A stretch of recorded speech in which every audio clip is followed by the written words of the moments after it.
Hello friends, welcome to my YouTube channel. Thanks for watching this video. Exercise 8.3 से question number 11 करेंगे. In a laboratory, the count of bacteria in a certain experiment was increasing at the rate of 2.5% per hour. देखिए, किसी science lab के अंदर कोई experiment हो रहा था और उसके अंदर बैक्टीरिया के ऊपर एक्सपेरिमेंट हो रहा था और ये पाया गया कि बैक्टीरिया की जो पॉपुलेशन है या यूं कहें कि बैक्टीरिया की जो संख्या है वो 2.5% पर आवर की स्पीड से बढ़ रही थी. यानी कि ये क्या हो गया, rate of increase. Find the bacteria at the end of 2 hours.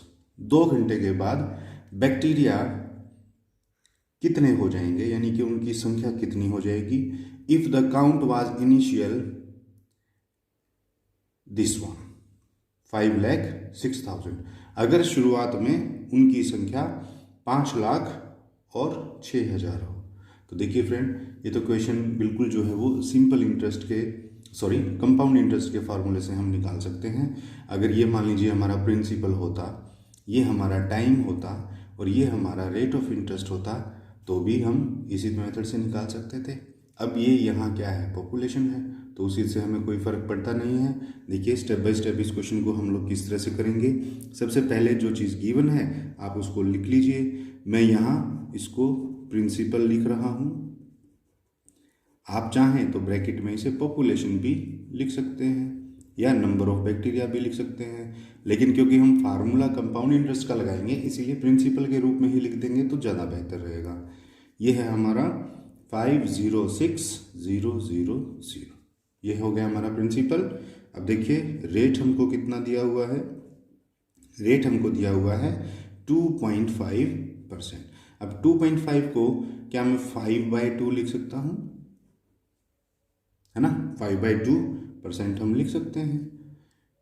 अब हमने टाइम देखना है. टाइम हमको दिया हुआ है कितना, 2 आवर्स है, तो 2 आवर्स लिख दो. बस हम इसको सीधा अमाउंट के फॉर्मूले के अंदर पुट कर देंगे. अमाउंट का फॉर्मूला हमारा क्या है, principal bracket 1 plus rate of interest divided by 100 की पावर टाइम. प्रिंसिपल है हमारा 5,06,000 ब्रैकेट 1 प्लस आर. देखिए यहाँ 2.5 को ना 5/2 की फॉर्म में इसीलिए मैंने बदला था कि अब यहाँ आर की जगह 2.5 हम कैसे लिखेंगे. या तो 2.5 को फिर हमें उसका डेसिमल हटाने के लिए 10 से डिवाइड करना पड़ेगा.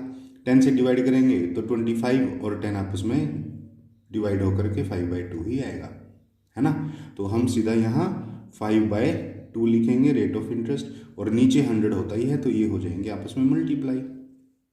क्लियर. अब इसकी पावर जो है वो है टाइम है हमारा 2. तो अब देखिए 5 1 जार 5 और 5 20 क्या होता है 100. अब यहाँ पर principal as it is 5,06,000 bracket. अब देखिए यहाँ 2 और 20 नीचे आपस में मल्टीप्लाई होंगे. 1 + 1/40 आ गया है ये, और इसकी पावर है 2. अब देखिए ये एक फ्रैक्शन है 1/40, और ये जो 1 है ये भी अपने आप में एक फ्रैक्शन है, क्योंकि हर एक नंबर अपने आप में 1 से डिवाइडेड होता है. तो 1/1 ये एक फ्रैक्शन है और 1/40 ये एक फ्रैक्शन है. अब इन दोनों फ्रैक्शंस को ऐड करना है, तो ऐड करने के लिए क्या करते हैं, अगर डिनोमिनेटर सेम होते तो नोमिनेटर को प्लस कर देते, लेकिन डिनोमिनेटर अलग हैं तो 1 और 40 दोनों का एलसीएम लेना होगा, और 1 और 40 का एलसीएम आता है हमारा 40. अब नेक्स्ट स्टेप ये है, 40 को डिवाइड करते हैं इस पहले डिनोमिनेटर से. 40 डिवाइडेड बाय 1 40 ही आएगा. 40 को मल्टीप्लाई करेंगे इस न्यूमरेटर से तो 40 × 1 40, बीच में प्लस है तो प्लस. अब 40 को इस 40 से डिवाइड करेंगे. 40 डिवाइडेड बाय 41, 1 × 1 1 की पावर है 2. और आगे हमारा ये है प्रिंसिपल 5,06,000. बस अब नेक्स्ट स्टेप के अंदर हम क्या करेंगे, इस ब्रैकेट को सॉल्व कर लेंगे. ब्रैकेट के अंदर देखिए 40 + 1 कितना बन गया 41. तो हम लिखेंगे 5,06,000. ब्रैकेट को खोलूंगा तो मैं यहाँ मल्टीप्लिकेशन का साइन लगाऊंगा, क्योंकि ब्रैकेट का मतलब ही ये होता है कि ये नंबर इन सबके मल्टीप्लिकेशन में है. तो 40 + 1 यानी कि 41 डिवाइडेड बाय 40 था ही. अब इस सारे की पावर कितनी है 2, तो इसका मतलब मुझे ये नंबर 2 बार लिखना होगा, तो अगेन 41/40। बस अब इसको हम सिंपली सोल्व कर देंगे। देखिए एक जीरो से हमारी एक जीरो कट गई, दूसरी जीरो से हमारी दूसरी जीरो कट गई। अब ऊपर ऊपर नंबर हमारा बचा 5060 मल्टीप्लाई बाय 41 इंटू 41। जब हम इनको आपस में मल्टीप्लाई करेंगे तो हमारा आंसर आएगा, तो सॉरी देखिए अभी हम इस 4 वाले से भी हम इसको अभी कट कर सकते हैं। देखिए 4 1 जा 4, और जब हम इसको आपस में कट करेंगे तो यहाँ आ जाएगा 1265। अब देखिए अब ये 1265 इस वाले 4 से डिवाइड होगा नहीं, क्योंकि ये इवन नंबर है और ये ओड नंबर है, तो ठीक है इसको हम एज इट इज छोड़ देंगे। अब 1265 को 41 से और फिर उसको भी 41 से मल्टीप्लाई करेंगे। जब हम इनको आपस में मल्टीप्लाई करेंगे तो हमारा आंसर आएगा ऊपर ऊपर 2126465, और डिवीजन में हमारा कितना है 4, तो 4 हमारा एज इट इज हो गया। अब जब हम इनको आपस में डिवाइड करेंगे तो इनको आपस में डिवाइड करने पर हमारा आएगा आंसर 531616.25। ये हमारा डेसिमल में आंसर आएगा। अब देखिए पहले भी हमने इस तरह का एक क्वेश्चन किया है कि जब किसी भी लिविंग ऑर्गेनिज्म की काउंटिंग की बात आती है तो उसको हम डेसिमल में नहीं दिखा सकते, है ना, क्योंकि किसी इंसान को आप कैसे बीच में से काटोगे या किसी बैक्टीरिया को कैसे बीच में से काटोगे।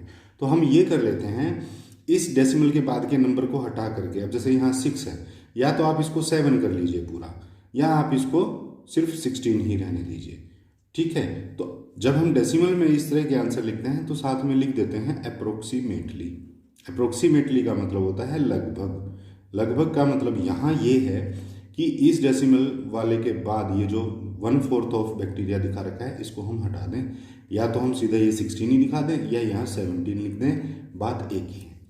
तो बस अब हम लिख देंगे फाइनली हमारा जो है वो अमाउंट ही आया है, ये एक तरह से अमाउंट इज 531616.25 ब्रैकेट में लिख देंगे अप्रोक्सीमेटली, और बस फाइनलाइज्ड जो हमारा आंसर जैसा हम लिखते हैं स्टैंडर्ड, जो कि हमसे पूछा गया था कि बैक्टीरिया की संख्या कितनी हो जाएगी, तो हम उस रूप में इसको लिख देंगे। So the bacteria count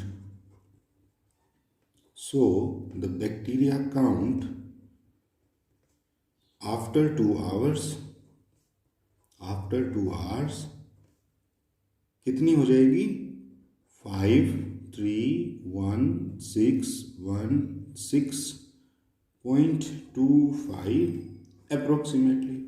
that's it, यही हमारा फाइनल आंसर है। तो फ्रेंड क्वेश्चन इजी था, ज़्यादा मुश्किल नहीं था। हम पूरी ही एक्सरसाइज के अंदर कंपाउंड इंटरेस्ट के फार्मूले से क्वेश्चंस को सोल्व करते हुए आए हैं। तो फ्रेंड ये था क्वेश्चन नंबर 11। आई होप आपको अच्छे से समझ में आ गया होगा। तो फ्रेंड नेक्स्ट क्वेश्चन के लिए मिलते हैं नेक्स्ट वीडियो में, तब तक के लिए थैंक्स।